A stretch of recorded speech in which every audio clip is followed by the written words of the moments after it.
Assalamualaikum warahmatullahi wabarakatuh.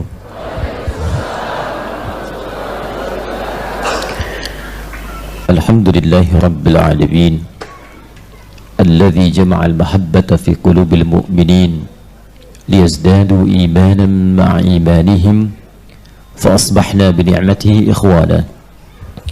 Wassalatu wassalamu ala rasulillahil karim sayyidina Muhammadin al-amin الذي باتباع سنته الشريفة أصبحنا للمتقين إماما. اللهم صل وسلم وبارك على هذا النبي الكريم وعلى آله وصحبه وذرياته وأمته إلى يوم الدين. أما بعد، فيا أحباب الله وأحباب رسوله صلى الله عليه وسلم، أوصي نفسي وإياكم بتقوى الله فقد فاز المتقون. فلا تموتن إلا وأنتم مسلمون. فقال تعالى: يا أيها الذين آمنوا اتقوا الله حق تقاته ولا تموتن إلا وأنتم مسلمون. Saudara-saudariku, Bapak Ibu sekalian, baik yang berada di area Masjid An-Nur ini pun yang tersambung dalam sambungan live kita di pagi hari ini di kajian duha, kita awali dengan bersyukur pada Allah Subhanahu wa Ta'ala. Kita masih diberikan kesempatan untuk beriman sampai dengan pagi hari ini, dan di antara kenikmatan iman itu kita bisa wujudkan dalam bentuk meningkatkan amal saleh, salah satunya dengan mendatangi majelis ilmu.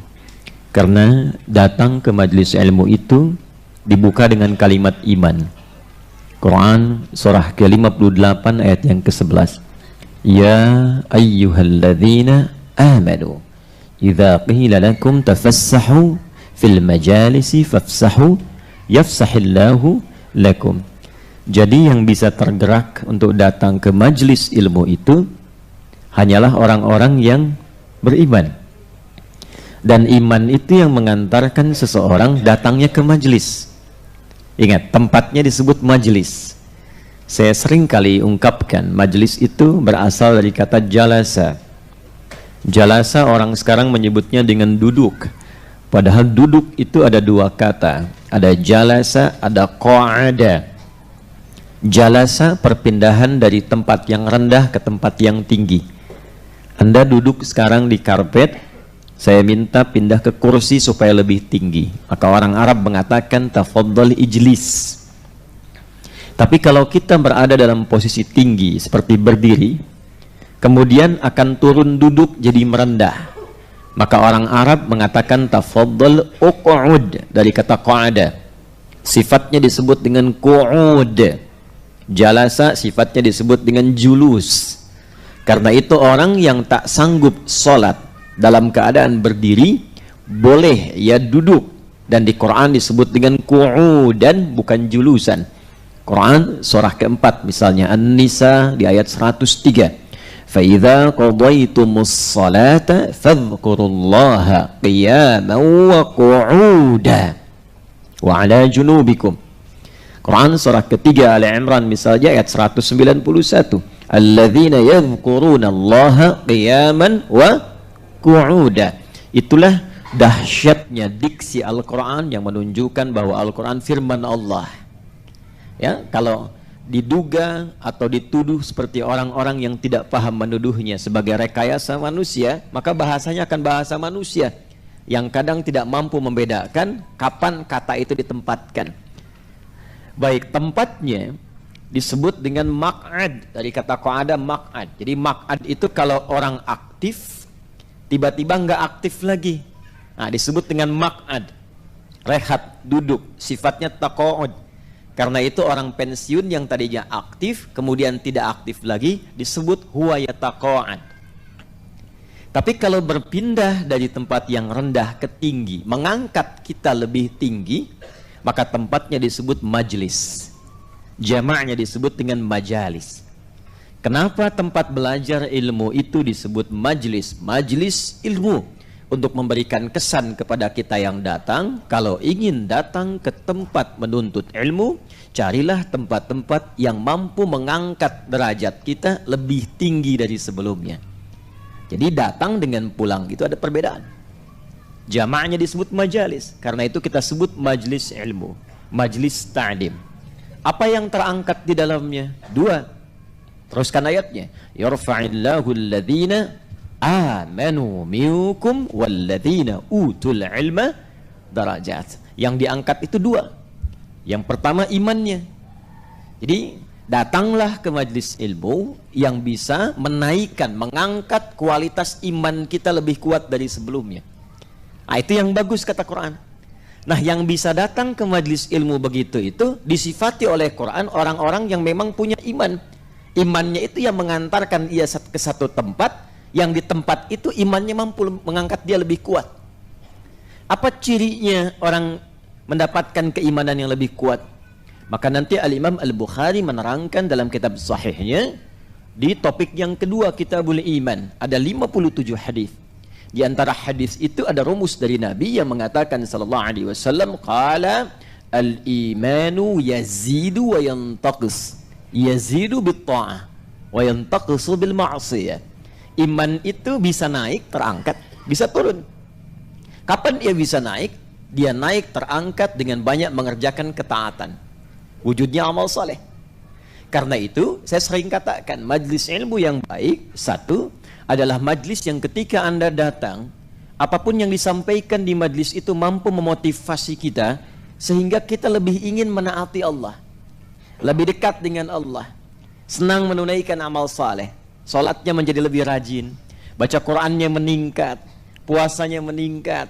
Bahkan kita baru lihat syekhnya, ustadznya atau gurunya, kita sudah termotivasi mengerjakan kebaikan. Itulah majlis ilmu. Dan yang bisa mendatangi demikian, ya ayyuhalladzina amanu, karena iman ketemu iman. Ya. Kalau merendah, nanti turun kualitasnya dari majlis jadi tempat biasa. Ya. Apa yang didapati di dalamnya macam-macam. Ya macam-macam. Ya mungkin yang membuat banyak tertawa, mungkin yang membuat banyak juga menangis, mungkin yang membuat macam-macam, tidak bisa kita persalahkan.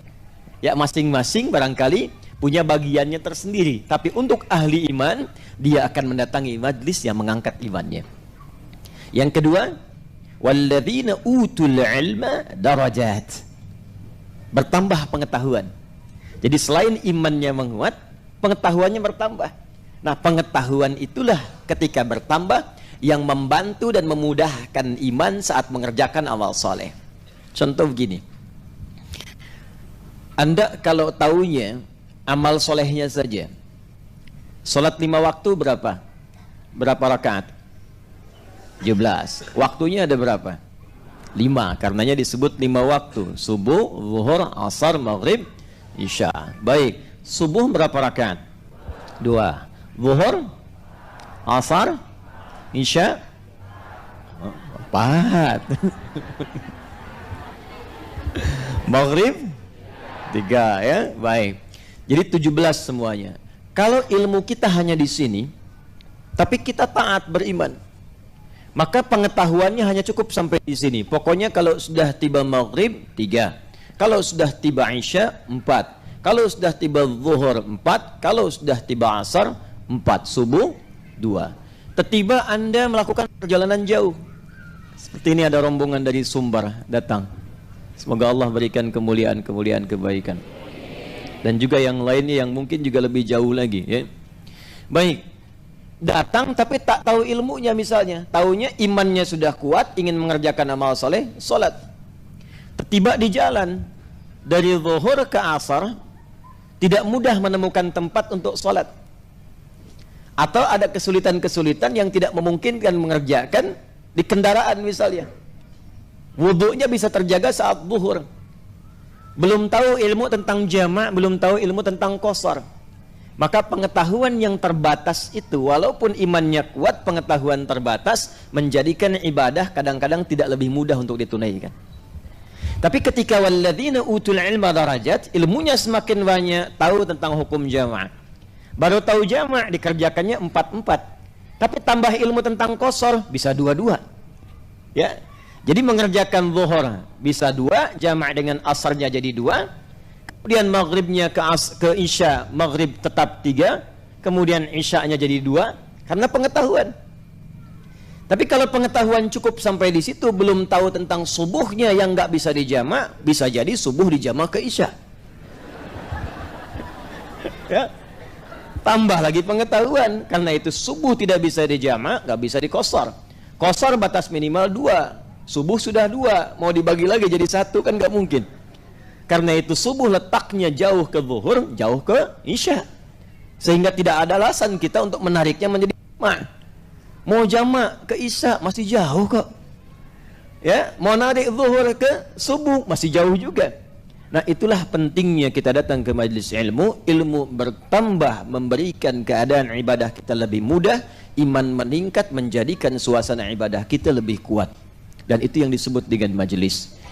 Yang ingin saya katakan, semoga Allah Subhanahu wa ta'ala menggolongkan kita termasuk orang-orang yang beriman sampai dengan pagi hari ini, dan menggolongkan apa yang kita sekarang sedang pelajari di tempat ini sebagai majalisul ilmi insyaallah. Apa yang didapatkan jika semua itu terjadi? Faqala Rasulullah sallallahu alaihi wasallam, yang diriwayatkan oleh Al-Imam Ibnu Majah dari sahabat Abu Darda radhiyallahu taala anhu, qala Rasulullah sallallahu alaihi wasallam, man salaka tariqan yaltamisu fihi ilma sahhalallahu lahu tariqan ila al-jannah wa innal malaikata la tad'u ajnihataha ridan li talibil ilmi. Siapapun yang melangkahkan kakinya ke tempat seperti tadi dengan imannya dan niatnya hanya untuk talabul ilmi, belajar, maka setiap langkah yang ia lakukan hingga tiba dan pulang ke tempatnya akan diperintahkan oleh Allah kepada malaikat, catat itu untuk meringankan langkahnya ke surga. Dan diperintahkan malaikat membentangkan sayapnya, berikan ridha kepada hambaku itu sampai selesai menuntut ilmunya. Faqala Rasulullah sallallahu alaihi wasallam di hadis yang lain, dan diabadikan hadis ini dalam kitab Sahih Al-Bukhari oleh Al-Imam Al-Bukhari di topik ketiga, namanya Kitabul Ilmi, dari sahabat Muawiyah radhiyallahu taala anhu, dari Nabi sallallahu alaihi wasallam bersabda, man yuridillahu bihi khaira yufaqihuhu fid din. Siapapun yang diinginkan oleh Allah berubah menjadi orang baik, perilakunya baik, sifatnya menjadi lebih baik, karakternya baik, maka yang pertama Allah berikan kepada orang itu, diberikan ia arahan dan kemampuan untuk datang belajar tentang tuntunan agamanya. Jadi kalau kita ingin mendapatkan ringan langkah ke surga, datang ke majlis ilmu. Di antara pembuktiannya di Sahih Al-Bukhari, keberhasilan kita belajar, pulang dari majlis ilmu itu ada perubahan pada diri kita yang membuat kita lebih baik. Jadi cirinya kalau memandang yang baik saja. Kalau mendengar yang baik saja. Kalau bicara yang baik saja. Kalau melangkah kepada tempat yang baik. Nah, ini yang menjadikan langkahnya ringan ke surga. Jadi sekalipun Anda catatannya banyak, kemudian ilmunya banyak, tapi tidak merubah perilaku menjadi lebih baik, maka tetap berlaku hisab yang boleh jadi tidak mudah untuk dilalui. Karena itu mari kita niatkan dengan ikhlas. Saya buka dulu supaya mengondisikan hati dan keadaan kita, niatnya ikhlas karena Allah semata. Baik, bismillahirrahmanirrahim. Kita akan memulai kajian kita, masih melanjutkan pembahasan tentang surah An-Naba, dan saya akan coba bagi kepada dua bagian pokok. Yang pertama melanjutkan topik kajian kita di pertemuan yang lalu, dan yang kedua memberikan di waktu yang tersisa singkat tips cepat untuk bisa menghafal Quran dengan lebih mudah, dan kemudian mengingat dan mempraktekannya dalam kehidupan. Karena itu mari cepat kita mulai, mudah-mudahan efektif untuk kita bisa lakukan bersama. Bismillahirrahmanirrahim. Surah An-Naba, surah ke-78. Mayoritas ulama menyebutnya dan menghitungnya dengan jumlah 40 ayat dan memberikan nama sesuai dengan karakter-karakter surahnya. Bagi yang baru bergabung, silahkan dicek pertemuan sebelumnya sehingga saya tidak banyak mengulang apa yang telah kami telangkan dan kami ulas di pertemuan-pertemuan yang lalu. Secara singkat, surah ini diturunkan oleh Allah yang pertama untuk membuktikan kebenaran dan keagungan Al-Quran. Keagungan itu bahasa Qurannya disebut dengan mu'jizat. kebenaran dan keagungan Al-Quran, untuk menunjukkan bahwa Al-Quran benar bersumber dari Allah sampai kita merasa yakin dan menjadikan itu sebagai pedoman dalam berkehidupan. Ingat ya, jadi bukan sekedar menjadi bacaan, tujuan akhirnya pedoman berkehidupan. Jadi kalau kita nanti mengaji Al-Quran sampai tuntas dan menggali maknanya, kita akan temukan dari Al-Fatihah sampai An-Nas itu isinya kurikulum hidup semua. Jadi bukan sekedar bacaan, membaca itu wasilah untuk tahu isinya.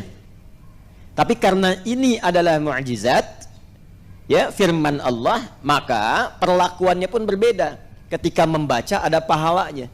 Beda, baca Al-Quran tidak ada pahala. Baca Al-Quran setiap hurufnya berpahala. Jadi biasanya saking ada kaidah mengatakan begini, kalau ada sesuatu yang sangat penting, biasanya semua jalurnya jadi penting. Coba lihat, kalau ada kelas VVIP itu tempatnya beda nggak dengan kelas biasa? Beda. Perlakuannya sama tidak? Tidak. Fasilitasnya sama tidak? Tidak. Nah, Al-Quran itu VVIP kelasnya. Ya, kelasnya itu sangat istimewa, beda dengan bacaan biasa. Karena itu untuk membedakan yang istimewa dengan yang biasa ini, baru dibaca sudah ada pahala. Ya, di At-Tirmidzi, hadis riwayat At-Tirmidzi nomor hadis 2910. Nabi SAW bersabda, wa kama qala Rasulullah SAW, man qara'a harfan min kitabillahi falahu 10 hasanat. Siapa yang membaca satu huruf dari kitabullah Al-Quran, baru baca, dia dapat 10 kebaikan setiap hurufnya. Nah, normalnya kaidah amal soleh itu kalau dikerjakan, satu amal solehnya 10. Ya, satu amal solehnya itu paling standar. Kita sedikit belajar tentang rumus menghitung pahala berdasarkan keterangan Al-Quran, ya. Nah, yang standar begini, yang standar. Kita rinci dulu ya penjelasan kita. Standar itu teorinya ada di Quran. Kalau teori itu kita bawa ke penjelasan. Kalau Qurannya pasti ayat, ya. Quran surah ke-6 Al-An'am ayat 160. Man jaa'a bil hasanati falahu 10 amsalihha. Siapa yang mengerjakan satu perbuatan baik yang bernilai akhirat, bernilai ibadah. Jadi nanti ada perbuatan yang hanya punya nilai dunia saja, tak punya nilai akhiratnya. Ada perbuatan yang dikerjakan otomatis punya nilai akhirat. Apa yang membedakannya? Yang pertama, niat. Karena itu Nabi sering mengatakan, dan seluruh para pakar hadis biasanya itu memulai menerangkan hadis mereka dengan menyampaikan hadis pertama ini, termasuk Al-Imam Al-Bukhari dalam kitab sahihnya. Ya, ada 97 topik pertamanya kitab Bad'ul Wahyi, tapi hadis pertamanya tentang apa yang akan saya sampaikan ini. Ya, an Abi Hafs Umar bin Al-Khattab radhiyallahu ta'ala anhu qala Rasulullah sallallahu alaihi wasallam, innamal a'malu bin niat. Nah, niat itu yang membedakan perbuatan menjadi hasanah atau bahasa kitanya ibadah, ya, atau hanya menjadi rutinitas saja. Ya, rutinitas. Contoh begini. Contoh. Bapak ibu misalnya, baik, bangun dari tidur, rutinitas bukan? Makan, rutinitas bukan? Minum, rutinitas bukan? Berpakaian, rutinitas bukan? Nah, itu rutinitas, tiap hari dilakukan, tiap hari dikerjakan. Pertanyaannya, jadi ibadah tidak? Ayo, padahal sudah bertahun-tahun itu dikerjakan tuh. Pertanyaan saya, jadi ibadah tidak? Nah, tergantung niat. Nah, sekarang ibu diniatkan nggak dari dulu tuh jadi ibadah? Awas, hati-hati, hati-hati. Wal 'asr innal insana lafi illa alladzina wa amilu sholat itu ini. Bagaimana caranya kalau ingin jadi ibadah? Ikuti sesuai petunjuk Nabi. Nah, Nabi mengajarkan sesuatu menjadi ibadah, kita niatkan ibadah, dipandu oleh Nabi sallallahu alaihi wasallam supaya menjadi ibadah lewat formula doa namanya. Karena itu semua perbuatan kita itu diiringi dengan doa.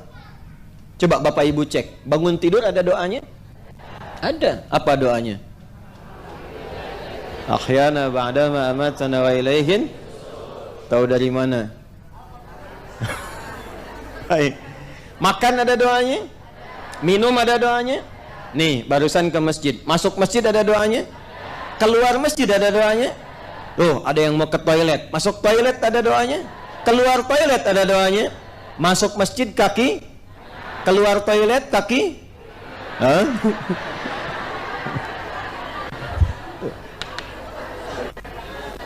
Apa fungsi doa itu? Merubah dari sekedar rutinitas menjadi ibadah. Kalau sudah jadi ibadah, jadi hasanah namanya.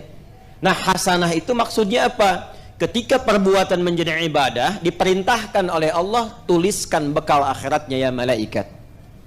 Maka standarnya, setiap jadi ibadah, dapatlah bekal akhirat, hasanah 10.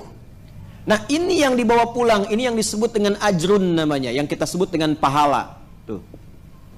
Ya, lahum ajrun ghairu mamnun. Ya inna hadzal qur'ana yahdi lillati hiya aqwam wa yubashshirul mu'minina alladhina ya'maluna as-salihati anna lahum ajran kabira. Ini ajrun. Jadi setiap 1 ke 2, 2 ke 3, 3 ke 4 namanya ajrun. Bahasa kitanya pahala. Jelas? Di hadis Muslim jarak 1 ke 2-nya 500 tahun. 2 ke 3 500 tahun. 3 ke 4 500 tahun. Jadi setiap kita mengerjakan perbuatan rutinitas diniatkan sebagai ibadah, maka dituliskan hasanahnya poinnya 10. Ini standarnya. Karena itu dunianya kita usahakan menjadi hasanah, bukan cuma rutinitas. Bangun tidur semua bangun, tapi jadi ibadah tidak. Kalau tidak jadi ibadah kehilangan 10 kebaikan.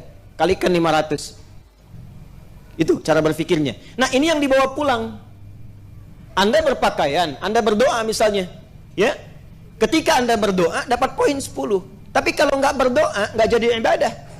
Ketika tidak menjadi ibadah, jadi rutinitas saja, maka semua kegiatan itu manfaatnya dunia saja. Pertanyaannya, saat meninggalkan dunia, fungsi pakaian itu masih berlaku atau tidak? Tidak. Ke alam kubur aja udah ganti pakaian, ya kan? Ke akhirat tidak dibawa. Nah, apa yang dibawa pulang? Yang dibawa tuh ininya. Karena itu konsep yang diajarkan kepada kita, petunjuknya dari Al-Quran, pastikan dunia menjadi hasanah. Nanti hasanah ini, setiap catatan ini akan dikonfirmasi saat di akhirat, saat pulang. Inilah yang dituliskan dalam kitab Iqra kitabaka kafa binafsikal yawma alaika hasibah. Karena itu kita berdoa, ya Allah, mohon bimbing hamba supaya semua kegiatan dunia itu menjadi hasanah. Dan hasanah ini akan dikonfirmasi saat di akhirat.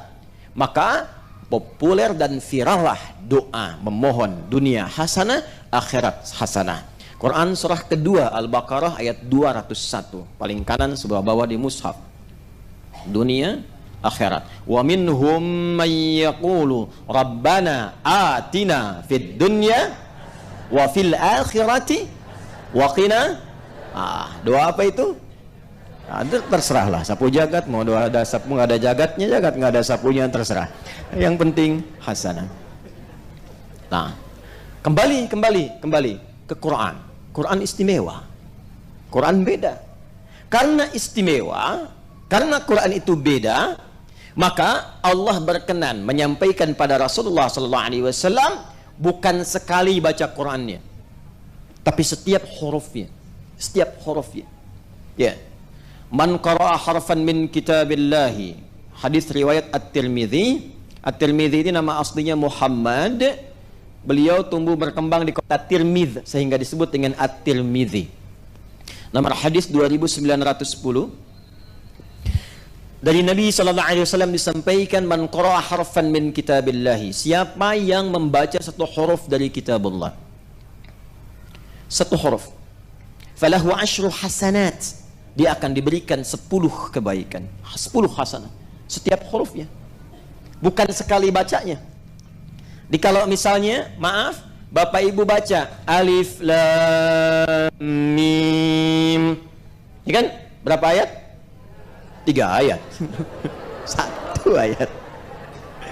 Sebentar, tarik nafas dulu. Fokus. Alif lam mim. Berapa huruf? Nah, berapa ayat? Bagus. Nah, menilainya bukan begini, baca alif lam mim 10, bukan. Kata Nabi, walam aqul alif lam mim harfun. Saya tidak katakan alif lam mim itu satu huruf sekali baca, tapi alifun harfun, lamun harfun, mimun harfun, walikulli harfin 10 hasanat. Alifnya satu huruf, lamnya satu huruf, mimnya satu huruf, setiap hurufnya 10 kebaikan. Jadi kalau kita melihat alif lam mim ada berapa huruf? Nah, berapa pahalanya? Itu hitung-hitungan Bapak Ibu. Kalau kita ngitungnya pakai ilmu lagi, ilmu yang keempat dalam gramatikal bahasa Arab. Yang pertama nahwu, kedua saraf, ketiga balaghah. Balaghah dibagi 3 lagi, ma'ani, bayan, dan badi'.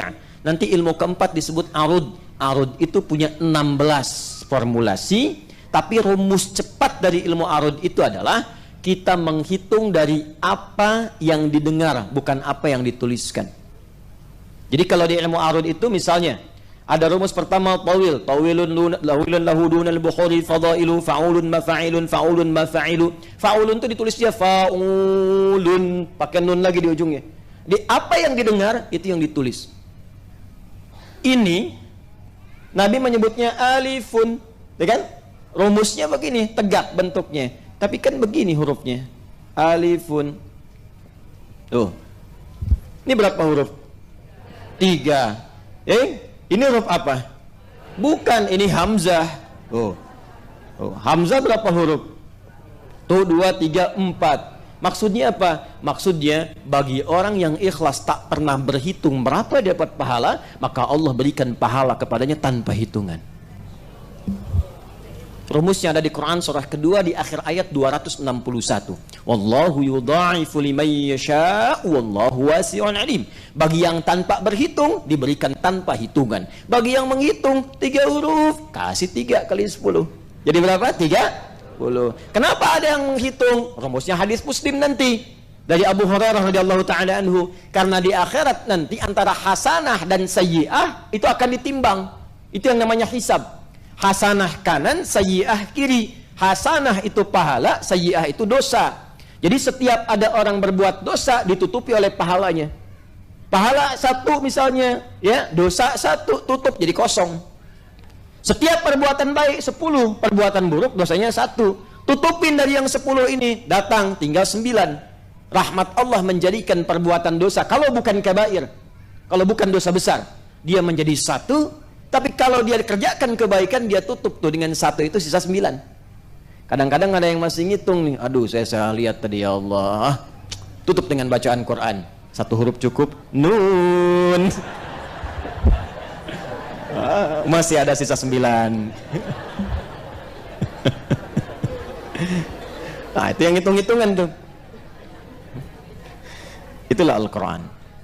Nah ini yang standar, ini yang istimewa. Baik, jadi surah An-Naba di antara tujuannya ketika Allah turunkan untuk mengungkap keagungan Al-Quran itu, mu'jizat Al-Quran, sampai kenapa layak mendapatkan penilaian yang dahsyat. Saking agungnya baru baca mendapatkan pahala. Tapi bacaan yang berpahala ini tujuannya untuk memahami isinya. Ingat, bukan sekedar dibaca. Betul membaca ada pahala. Tapi fungsi Al-Quran itu bukan sekedar untuk dibaca. Inti fungsinya untuk membimbing kita berkehidupan. Pedoman lengkap yang menjadi bimbingan kita berinteraksi, itu dalam bahasa Arab disebut hudan namanya. Hudan. Kalau dia hanya terbatas pada satu kegiatan disebut dalil namanya. Apa namanya? Dalil. Contoh, Bapak Ibu beli handphone. Semoga Bapak Ibu diberikan rezeki yang melimpah oleh Allah sehingga mampu beramal soleh. Ya, bukan buat beli handphone, ya, amal soleh. Karena ada yang beli handphone hanya untuk bikin status saja ya, kan belum tentu jadi amal soleh. Kenapa sampai ke situ? Balik lagi. Contoh, apa tadi contohnya? Handphone. Baik, kita kembalikan dulu ya. Kita kembalikan dulu seperti semula. Bapak Ibu sekalian, hudan dengan dalil. Anda membeli handphone. Bukankah saat beli handphone itu biasanya ada buku petunjuk? Ya? Beli kulkas ada buku petunjuk? Nah, itu dalam bahasa Arab disebut dengan dalil namanya. Ya, petunjuk terhadap satu aktivitas, satu kegiatan. Ada bukunya. Ini fungsinya ini fungsinya begini, dikerjakan berdampak positif, tidak dikerjakan bisa berkonsekuensi negatif. Tapi kalau petunjuk itu mewakili pada semua kegiatan secara komprehensif, menyeluruh semuanya. Bangun tidur dibimbing, makan diatur, berpakaian ditunjukkan caranya, demi kebahagiaan, kesuksesan dan kesejahteraan, maka berubah namanya dari dalil menjadi hudan. Ini hudan. Al-Quran saat diturunkan, Allah dengan saat yang bersamaan memberikan penjelasan kepada kita melalui Rasulullah SAW bahwa fungsi Al-Quran, tujuannya diturunkan itu adalah sebagai hudan. Di dalamnya ada pedoman yang sangat lengkap bagi semua manusia untuk berkehidupan, dari mulai bangun tidur sampai dengan tidur kembali, dan apapun pekerjaan yang kita lakukan, di sini ada pedomannya. Quran surah kedua ayat 185. Karena Qurannya istimewa, Allah turunkan di bulan yang istimewa, Ramadan. Malamnya jadi istimewa, Lailatul Qadar. Harinya istimewa, Jumat. Malaikatnya naik status jadi Sayyidul Malaikat Ruhul Amin, Jibril. Nabinya naik status jadi Sayyidul Anbiya'i wal Mursalin, Muhammad sallallahu alaihi wasallam. Maka Allah firmankan, syahrul Ramadan alladzi unzila fihil Qur'anu hudal linnas. Ini. Nah, yang harus kita pahami dari kata hudan ini hal yang ingin saya highlight. Jadi isi Quran itu semuanya di dalamnya itu pedoman hidup kita ada di situ semua. Dan bukan pedoman berkehidupan saja. Kalau bisa kita ikuti semua itu, maka pertama akan merubah diri kita menjadi pribadi yang baik sempurna. Ingat ya, berubah karakter kita menjadi pribadi yang baik. Apapun itu, dari ujung kepala sampai ujung kaki. Kedua, akan mengantarkan semua aktivitas yang kita kerjakan pada kesuksesan dan kebahagiaan, sesuai dengan standar yang ingin diraih.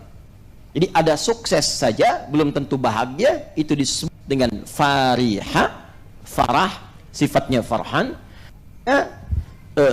Bahagia saja belum tentu sukses. Terbaliknya, bahagia belum tentu sukses disebut dengan farihah, sukses saja belum tentu bahagia disebut dengan faza, fauz, faiz, faizah. Ada yang namanya faizah, fauzan, faiz, faizin. Itu orang yang diharapkan sukses dalam kehidupan, walaupun belum tentu bahagia. Asalnya begitu, asalnya. Ada yang kedua, bahagia belum tentu sukses, itu farihah, farah, farhan. Muhammad Farhan, ada yang namanya Farhan, orang yang diharapkan bahagia selama hidupnya, walaupun belum tentu sukses. Nah, sekarang kalau Anda diminta memilih sukses tapi tidak bahagia, atau bahagia tapi nggak sukses, pilih mana? Ya, saya tahu itu. Ya, saya paham. Bahagia dan maka katanya berubah menjadi falahun. Falahun. Orang yang mendapatkan falah disebut muflih. Jamaknya disebut muflihun. Nah, orang yang mengikuti Quran, semua pedoman kehidupan dirubah oleh Allah, pribadinya menjadi pribadi yang baik, plus mendapatkan falah menjadi muflihun. Quran surah kedua ayat yang kelima, ulaika ada hudam mir rabbihim wa ulaika humul muflihun. Karena itu coba silahkan cek, ibu bapak di kalangan umat jahiliyah, silahkan lihat Umar bin Khattab, Bilal bin Rabah, Abdurrahman bin Auf, Abdullah bin Mas'ud, sahabat-sahabat lainnya ridwanullah alaihim jami'an. Bagaimana perilaku mereka saat di zaman jahiliyah sebelum mengikuti Al-Quran? Jauh. Tapi ketika Allah turunkan Al-Quran, bukan tongkatnya Nabi Musa, bukan mukjizat Nabi Isa. Diturunkan Al-Quran pada Nabi Muhammad sebagai mukjizat untuk mereka dan untuk semua manusia ke depan. Maka Allah ingin tunjukkan, Pak Ibu, seringkali saya tunjukkan begini. Kita kan bicaranya sering jahiliyah. Jahiliyah itu, ini lokasinya Pak Bu, kurang lebih ya, umumnya berada di sekitaran Mekah. Saya ambil satu spot saja, satu titik. Itu kanan kirinya Romawi dan Persia, di luar Jazirah Arab ini, di luar Hijaz. Romawinya maju, sudah ada imperium, peradaban. Kalau Bapak Ibu main ke Roma misalnya, ya, ke Italia atau ke Libya, ada peninggalan, atau Mediterania, wilayah Turki yang ke sebelah, dekat-dekat Mediterania. Itu sampai sekarang masih ada peninggalan Kolosium, kebesaran-kebesaran dan sebagainya, maju. Persia punya kekaisaran, saingan Romawi. Tapi Allah tidak berkenan menurunkan Al-Quran di Romawi, tidak di Persia. Supaya nanti orang tidak mengatakan begini, pantas turunnya di Romawi, pantas turunnya di Persia, sudah maju, sudah ada peradaban. Tapi diturunkan di tempat paling rendah, yang tidak ada peradaban, yang kriminalnya paling lengkap. Jadi tempat ini tuh khatam maksiat. Nih, sini. Semua jenis maksiat ada di sini. Dan nggak punya peradaban, jauh. Diturunkan di sini. Apa yang terjadi? Merubah ini semua. Kalangan masyarakat yang disebut jahiliyah berubah menjadi khairu ummah, manusia terbaik, umat terbaik yang pernah lahir dan beraktivitas di bumi. Turun Quran surah ketiga Ali Imran ayat 110. Kuntum khaira ummatin ukhrijat linnas. Yang ini jadi tenggelam Romawi, yang Persia pun jadi tenggelam. Yang naik yang ini. Apa yang menjadikan mereka naik ke permukaan sampai jadi orang hebat? Ternyata bukan karena kemampuan kehebatan mereka, tapi karena Al-Quran. Ini diikuti betul. Jadi mereka itu kalau sudah turun ayat, sami'na wa ata'na aja. Turun ayat misalnya mengatur tentang perdagangan, diatur dagangnya harus begini, sami'na wa ata'na, ikuti. Sehingga akhirnya apa? Muncul Utsman, muncul Abdurrahman bin Auf. Itu Bapak Ibu sekalian, dari orang yang fakir, yang hilang harta seperti Abdurrahman bin Auf, pernah kaya, jadi fakir, hilang harta, naik status melebihi kekayaan sebelumnya. Nomor 4. Ya. Kalau di rumus kekayaan berarti dia ya nomor 4. Ya. Kaya menengah, kaya banget, keempat kebangetan kayanya. Nomor 4 dia. Ya. Utsman demikian, sampai sekarang asetnya masih ada di Madinah. Jadi hotel wakaf Utsman bin Affan. Naik, nggak tanggung. Ali bin Abi Thalib radhiyallahu taala anhu, Amr bin As. Bagaimana keilmuan mereka yang sangat luar biasa. Abu Hurairah sangat populer dan buktinya sekarang masih ada. Itu hadis-hadis banyak diriwayatkan. Abu Hurairah itu baru masuk Islam 3 tahun sebelum Nabi meninggal. 3 tahun. Tapi dalam 3 tahun itu bisa hafal 7.000 hadis. Bagaimana barokahnya? Nih. Ikutin. Semua yang disampaikan mereka ikuti. Ini tentang ilmu, ini tentang jabatan, ini tentang pekerjaan, ini tentang dagang, ini tentang belajar. Semua ayat Quran diturunkan, diikuti oleh mereka, merubah keadaan mereka menjadi khair ummah. Apakah cuma di Mekah? Tidak. Dibawa ke Yathrib.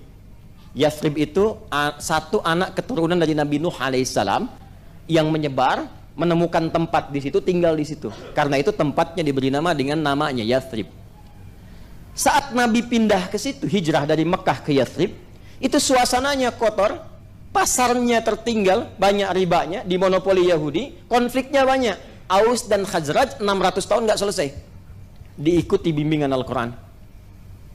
Cuma 2 tahun merubah kondisi Yathrib yang tadinya tertinggal menjadi suasana kota. Pasarnya ditata, dagangnya menjadi sukses, orangnya jujur-jujur, jadi lebih baik, dan memberikan cahaya pada orang sekitarnya sehingga orang viral mengatakan, kalau Anda mau cari pasar yang jujur mana? Yathrib. Kalau Anda pengen suasana kota di mana? Yathrib. Kalau orang dermawan ada di mana? Yathrib. Maka sepakat semua berkata, rubah nama itu menjadi suasana kota yang menginspirasi melahirkan cahaya. Maka berubah namanya menjadi Al-Madinah Al-Munawwarah.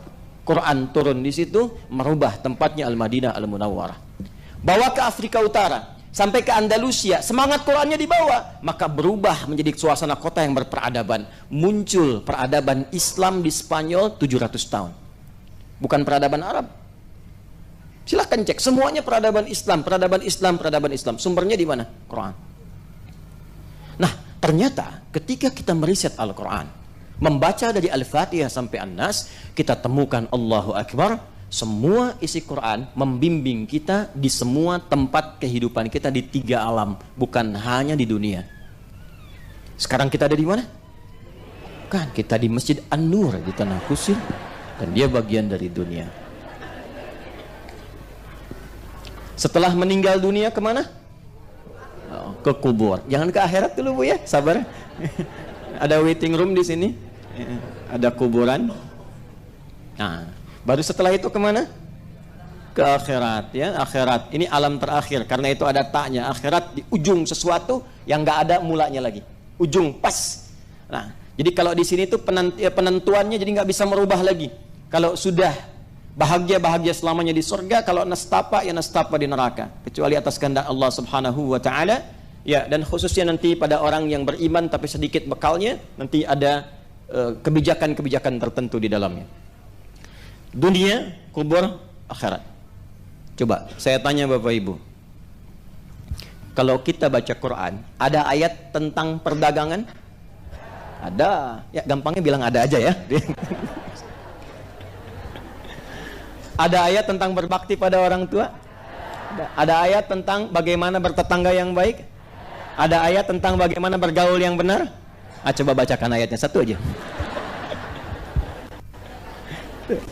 Ada ayat tentang cara belajar? Ada ayat tentang bagaimana mendidik anak dalam kandungan? Ada ayat tentang memberikan ASI? Mana ayatnya? Ada semua. Ada. Ya, Al-Baqarah 233 itu untuk ASI, gitu kan? Cara mendidik anak dalam kandungan sejak didoakan, Quran surah ke-7 ayat 189. Ya, cari dari 2 tahun sampai ke masa balik, Quran surah 31 ayat ke-13 sampai dengan ayat ke-19 misalnya, sampai dengan ujungnya. Yang ingin saya katakan semua ada di sini. Dunia. Tunjukkan pada saya di kitab mana atau di buku bacaan mana ada informasi tentang alam kubur. Cuma di Quran. Afala ya'lamu idza bu'thira ma fil kubur. Disebutkan kuburnya. Bagaimana suasana kuburnya? Dari yang menyenangkan sampai yang paling mendebarkan ada. Yang menyenangkan misal Quran surah Ali Imran surah ketiga ayat 169 sampai 171. Wala tahsabanna alladhina qutilu fi sabilillahi amwata bal ahya'un 'inda rabbihim yurzaqun farihina bima atahumullahu min fadli wa yastabshiruna billadhina lam yalhaqu bihim ya min khalfihim alla khaufun 'alaihim wa lahum yahzanun. Jangan dikira orang yang mendedikasikan hidupnya di dunia untuk beramal soleh karena Allah itu wafat begitu saja, tapi di alam kuburnya akan dilimpahkan nikmat yang begitu luar biasa. Sampai saking merasa nikmatnya, dia ingin sekali mengabari walau tak mampu kepada keluarga yang ditinggalkan. Ada yang nangis, ada yang bersedih. Dia ingin mengatakan, jangan nangis, jangan sedih, apalagi meratapi, jangan. Kalau bisa cepat nyusul ke sini, cepat nyusul. Di sini lebih enak. Mau? Ya, jangan dulu ya, nanti habis talim aja. Kita selesaikan dulu. Itu disebutkan ayatnya. Ada yang mimpinya neraka aja dari pagi sampai petang, Firaun. Dan celakanya nggak bisa bangun. Ya kan, mimpi nggak enak itu kan pengen cepat bangun kan?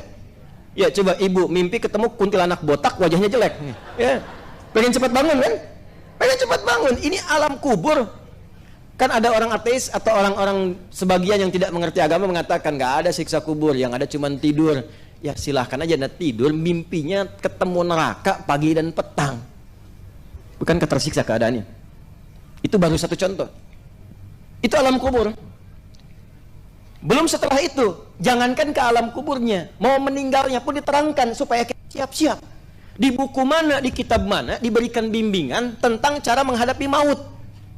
Di Quran itu sampai dijelaskan yang bertugas malaikatnya siapa, cara nyambutnya bagaimana, mengondisikan diri kita saat akan sakaratul maut seperti apa, itu sampai diterangkan. Siapa yang mampu menjelaskan itu kecuali yang menciptakannya? Nih, calon meninggal masuk ini. Ya sama, kita CM, calon meninggal. Cuman perbedaannya kan waktu kan? Ya, bisa anda duluan, saya belakangan. Ya, itu iya pasti itu. Atau dibalik kan, saya belakangan, anda duluan, kan bisa. Kurang ya. Calon meninggal, bahasa Arabnya mayyit, pakai tasydid, mayyitun. Ya, mayyit. Jangan tersinggung kalau disebut mayyit. Bapak mayyit ya? Iya, sama dengan Ustaz. Mayyit, ada tasydidnya. Calon meninggal. Quran surah ke-30 ayat 39 ayat 30. Innaka mayyitun wa innahum mayyitun. Kalau dia sudah meninggal, maka tasydidnya hilang. Jadi maitun, kata kerjanya mata. Siapa yang ambil tasdidnya? Nafasnya diambil sampai kemudian hilang, tercabut rohnya, nafasnya hilang, namanya maut. Ini maut datangnya ke nafas, mengambil tasdidnya, diambil ya. Quran surah ketiga di ayat 185, kullu nafsin dha'iqatul maut. Quran surah 3 ayat 185. Siapa yang ditugaskan membawa maut? Malakul maut. Yang disebut dengan Israel itu malakul maut, malaikat pembawa maut. Ada di mana? Quran surah 32 ayat 11. Paling kanan sebelah bawah di mushaf. Qul yatawaffakum malakul mautil ladzi wukkila bikum. Semuanya ada. Jadi begitu seseorang kedatangan maut, ya, kapan tibanya maut itu sesuai dengan batas. Batasnya disebut apa? Ajal. Makanya kita katakan sudah tiba ajalnya, gitu kan? Ya, kata ajal itu adanya di Quran. Surah keberapa misalnya? Surah 7 ayat berapa? 34. Walikulli ummatin ajal. Fa idza jaa ajaluhum la yastakhiruna sa'atan wa la yastaqdimun. Anda bayangkan, urusan mau meninggal pun itu diatur. Bagaimana Ustadz cara maut itu dicabut? Bagaimana supaya nyaman, supaya enak, supaya tenang? Ya, maka diterangkan nanti di Quran surah ke-89 ayat 27 sampai 30. Yang dicabutkan nafasnya kan? Kullu nafsin dha'iqatul maut. Gimana caranya supaya nafas dicabut dengan tenang, nyaman, enak? Disebutkan sifatnya di Al-Quran. Ketenangan itu disebut dengan mutmainnah namanya. Sifatnya disebut dengan tuma'ninah. Maka Allah panggil, ya ayyatuhan nafsul mutmainnah irji'i ila rabbiki radiyatan mardiyah fadkhuli fi ibad wadkhuli. Nah, mutmainnah sifatnya disebut tuma'ninah. Jadi kalau ingin meninggalnya husnul khatimah, nafas mutmainnah, maka cari sifat tuma'ninah. Ditemukan di mana tuma'ninah? Dalam ibadah. Karena itu dalam sholat kita temukan tuma'ninah.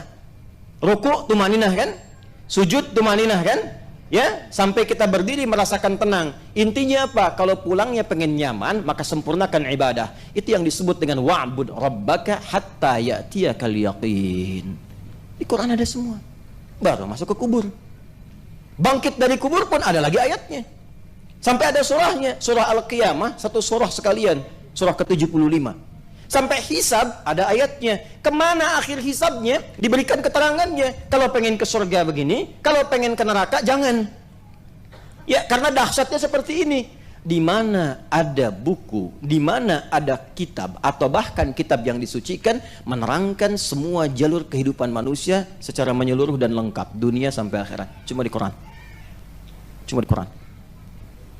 Ketika seseorang hanya tahu dunia saja dan tidak punya persiapan untuk ke alam kubur bahkan ke akhirat karena kekurangan dan keterbatasan pengetahuan, maka diturunkanlah oleh Allah informasi yang menerangkan seputar kehidupan pasca meninggal di dunia supaya ia punya persiapan sebelum pulang. Di antaranya turunlah surah An-Naba itu. Jadi saya tuh nerangkan sampai 1 jam, intinya itu. Jadi kalau kita sudah khatam surah An-Naba, maka apa yang didapatkan oleh kita bekal pengetahuan untuk berpulang. Jadi kalau sudah khatam surat ini, kita semakin meningkat ibadahnya, semakin siap-siap untuk persiapan pulang, semakin punya bekal yang baik, semakin merubah diri kita lebih dekat dengan Allah Subhanahu wa taala. Ya, tidak cukup dengan amin, kita pelajari dulu ya. Nah, di pertemuan yang lalu kita sudah bahas ayat 1 sampai dengan 8. Saya tidak akan ulang karena ada di pertemuan yang lalu ya. Kita bacakan sama-sama saja dari ta'awudz supaya ingin mendapatkan keberkahan Qur'annya.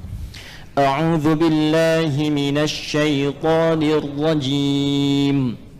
Bismillahirrahmanirrahim. Amma yatasaalun 'anil naba'il 'azim alladzi hum fihi mukhtalifun. Kalla saya'lamun. Thumma kalla saya'lamun. Alam naj'alil arda mihada wal jibala autada wa khalaqnakum azwaja. Sampai 8 ayat di pertemuan yang lalu. Jelas? Baik. Secara singkat, saat ayat ini turun, surah An-Naba ini diturunkan, mulai terjadi banyak diskusi. Benarkah informasi ini? Karena tidak banyak pengetahuan tentang akhirat, tentang alam kubur, tentang dunia. Taunya tentang akhirat, tentang surga, tentang neraka. Taunya pokoknya hidup dunia selesai. Maka Allah ingin berikan pesan, insan beriman. Maaf, kita beriman tidak? Beriman tidak? Ciri orang beriman itu pikirannya panjang. Ya, baik itu saat hidup di dunia, pun demikian apalagi sampai ke akhirat pikirannya. Ya ayyuhalladzina amanu taqullaha wal tanzur nafsum ma qaddamat liqad. Itu sampai akhirat. Ya, ini saya terangkan sedikit ya. Tadi Quran surah ke-59 ayat 18. Begini Bu, Pak. Ini dunia, kubur, akhirat. Misalnya ada adik-adik juga yang masih belajar, masih kuliah ya. Baik. Kalau saya tanya begini, Anda kuliah untuk apa? Gini aja, yang masih kuliah angkat tangan. Supaya nggak jawab yang nggak kuliah. Nah, Mas, kuliah di mana? Wamka. Jurusan apa? Kenapa ngambil kesehatan masyarakat? Supaya masyarakat sehat. Baik. S1 aja atau mau sampai S2? S1 aja dulu. Ke depan mau lanjut S2. Kapan? Setelah lulus langsung atau mau kerja dulu? Kerja dulu. Lalu berapa tahun setelah kerja mau ngambil S2? Kalau sudah siap, kapan siapnya? Apakah setelah menikah atau sebelum menikah? Udah siap, jadi belum jelas kapan kesiapannya. Belum, baik. Udah nikah? Aduh, miskin juga nih ya. Orang Arab tuh kalau bilang miskin bukan miskin harta, kasihan gitu kan. Baik, mudah-mudahan sebelum kiamat kurang 2 hari sudah menikah ya. Mau lanjut S3? Enggak, setelah S2, S3 mau kerja di mana? Sesuai jurusan S1. Baik. Bapak Ibu sekalian, ini bagus. Tapi tipikal orang beriman, wal tanzur nafsum ma qaddamat ghad, itu sampai akhirat. Aktivitas Anda itu mengantarkan kepada akhirat, kehidupan akhirat yang bagaimana?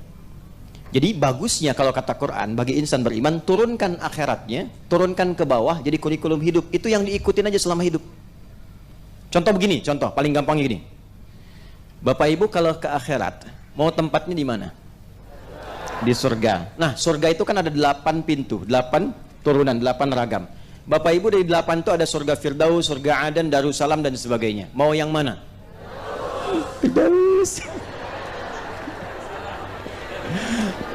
Saya tuh benar kalau tanya orang jawab Firdaus, mau ketawa nggak enak gitu kan? Mau senyum nggak nyaman, tapi kesel. Gitu. Sholat 5 waktu, tahajud jarang, puasa sunnah enggak, baca Quran malas, cita-cita Firdaus. Terus di tempat itu pengen ketemu Nabi. Ya, insya Allah. Optimis ya. Di surganya mau yang mana? Bagus.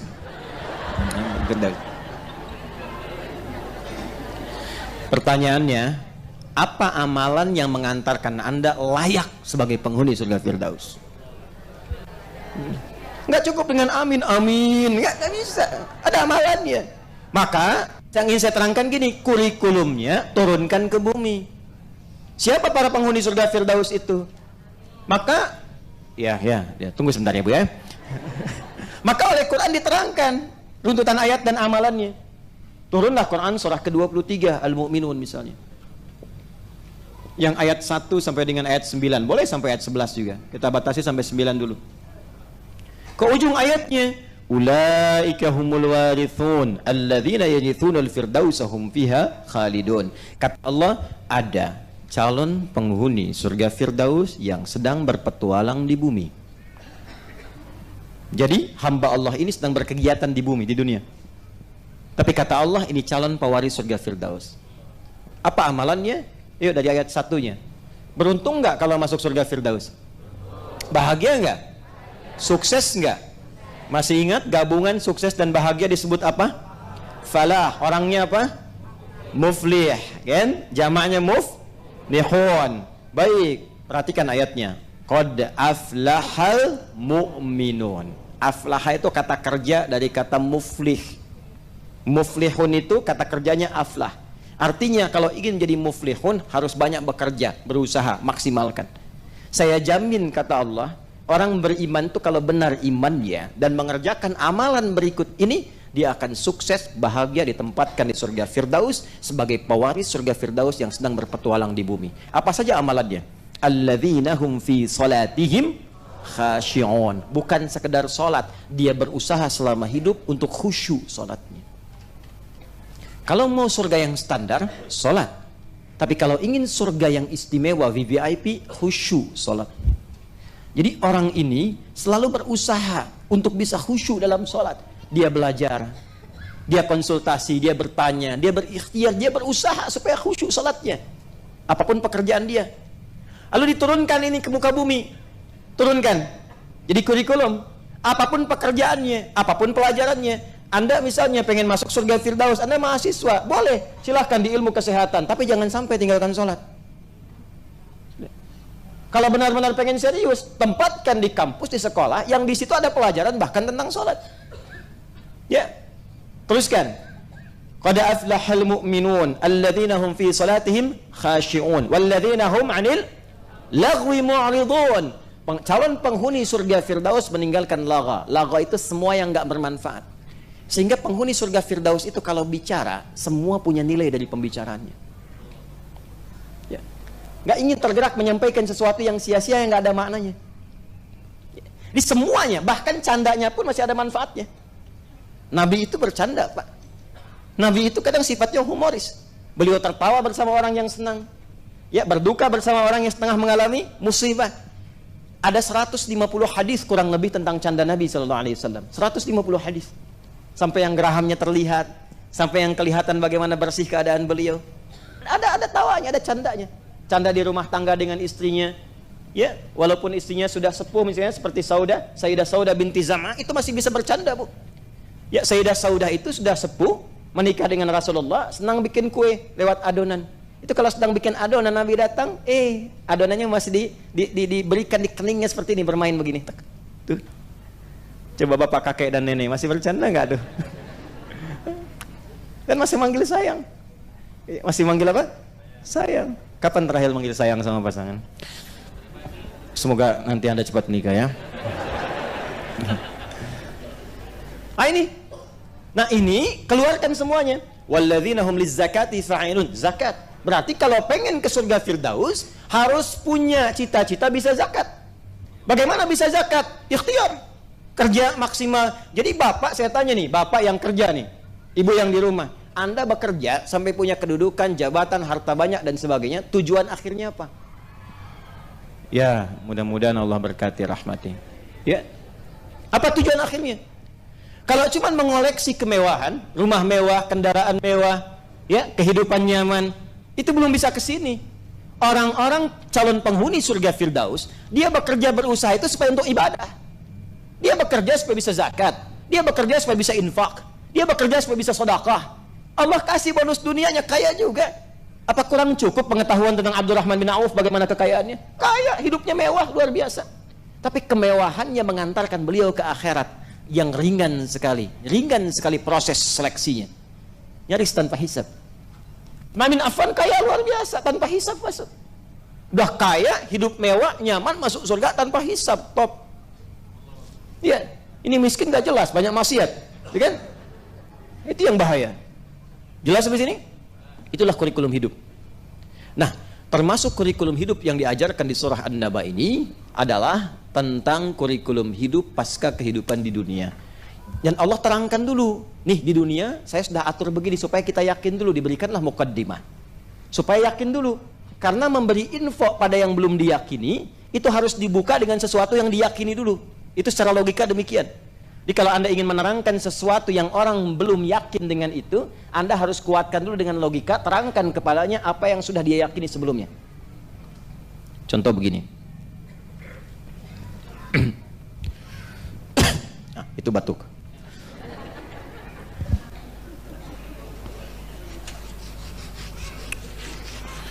Bapak Ibu tahu tentara? Halo? Tahu tentara? Nah, gambarkan ada seorang tentara penembak jitu misalnya. Luar biasa. Track recordnya sudah bagus. 500 meter tembus pas sasaran. 1 kilo tembus pas sasaran. Sudah tahu kita semua dengan track recordnya. Tiba-tiba dia mengatakan begini, misal, saya bisa tembak itu tepat sasaran dengan jarak 5 kilo. Yakin gak? Ada orang gak yakin, gak mungkin dia terangkan, nih saya aja 500 meter sudah saya lakukan, 1 kilo pas sasaran, saya bisa mengukur berapa ini, kecepatan angin berapa knot sekian, presisinya berapa, tembusnya kemana, ukuran seperti apa, senjata saya kapasitas begini, yang kapasitas senjatanya jangankan 5 kilo, 7 kilo pun bisa sampai ke situ. Ketika semua pembukaan itu disampaikan, bertambah keyakinan kita dia mampu atau tidak bertambah sama sekali? Bertambah keyakinan kita dia mampu. Saya akan menguasai bahasa itu dalam waktu 1 hari. Saya akan bisa bahasa Jepang bisa dalam waktu sehari. Masa sih? Kemarin aja bahasa Inggris saya kuasain cuma 3 jam. Kemarin aja bahasa Rusia saya kuasain cuma 5 jam. Lalu dites, ditanya, bisa dia jawab. Ketika semua itu disampaikan, saya menguasai bahasa Inggris 3 jam, bahasa Rusia 5 jam. Mungkin gak dia menguasai bahasa Jepang dalam sehari? Maka tampilkan sesuatu yang sudah dia dapatkan keyakinan dan informasinya, itu akan membantu dan menolong dia meyakini apa yang belum dia ketahui sebelumnya. Maka ketika orang-orang belum memahami dan menyadari kehidupan pasca dunia, ada alam di kubur, ada alam di akhirat, ada kehidupan seperti ini, maka diterangkanlah oleh Allah tentang kuasa Allah membentuk semua kehidupan di dunia. Maka ini yang kemudian kita teruskan, kalla saya'lamun thumma kalla saya'lamun. Apa kuasa Allah di dunia? Alam naj'alil arda ada. Bukankah tempat yang kamu huni sekarang saja aku yang ciptakan, kata Allah. Lalu disebutkan kalimat mihad seperti yang pernah saya bahas sebelumnya, yang menyinggung tentang apakah bentuknya bulat, apakah fungsinya datar dan sebagainya, sudah saya terangkan. Wal jibala autada, dan aku jadikan supaya kuat walaupun bumi berputar, tapi engkau merasakan seperti tidak merasakan putarannya, nyaman beraktivitas. Aku pasak dia dengan gunung-gunung. Sekarang di berbagai ilmu diterangkan, geologi diterangkan, geografi diterangkan, bagaimana fungsi gunung ya untuk menopang dan menjadi kokoh pasak bagi bumi itu. Terbukti secara ilmiah. Jadi orang dulu menerima kalimatnya cuma lihat gunungnya, orang sekarang sampai ke sainsnya, sampai ke ilmunya. Kurang yakin apa lagi? Teruskan. Alam naj'alil arda bihada wal jibala. Kemudian wa khalaqnakum. Bukankah kalian sekarang pun hidup berpasangan? Siapa yang mampu menciptakan seseorang, ada laki-laki, ada perempuan? Dan bukan cuma diciptakan, diberikan petunjuknya bagaimana cara berpasangannya. Dari ta'arufnya, Quran surah ke-49 ayat 13, dari memberikan lamaran ya, dari melamarnya sampai memberikan maharnya, Quran surah ke-4 ayat ke-4, dari proses pernikahannya, Quran surah 30 di ayat ke-21, dari tanggung jawabnya, kewajiban dan haknya, apa yang melekat pada laki-laki suami, apa yang melekat pada perempuan istri, Quran surah ke-4 ayat 34, sampai semua terkait dengannya. Diberikan keyakinan dulu apa yang telah kita alami sebelumnya. Kemudian setelah itu waja'alna naumakum subata waja'alna al-laila libasa waja'alna an-nahara ma'asha wa banayna fawqakum sab'an shidada waja'alna wahaja wa anzalna minal mu'asirati ma'an thajjaja linukhrija bihi wa jannatin. Selesai. Itu tentang segala yang terjadi di dunia yang telah Allah ciptakan, yang kita alami setiap waktu. Jadi seakan ingin mengatakan begini, Aku yang menciptakan segala yang kau alami di dunia ini. Setiap saat engkau lihat, engkau riset, kau pelajari di kampus-kampus, engkau dapatkan dalam kehidupan, maka aku pula yang telah menyiapkan kehidupan akhirat seperti yang engkau rasakan saat di dunia ini. Aku yang buat, maka akhirat pun aku yang telah ciptakan. Maka kalau sekarang engkau alami, engkau yakin, kenapa engkau tidak meyakini apa yang sama yang telah aku buat untuk akhirat? Itu maksudnya.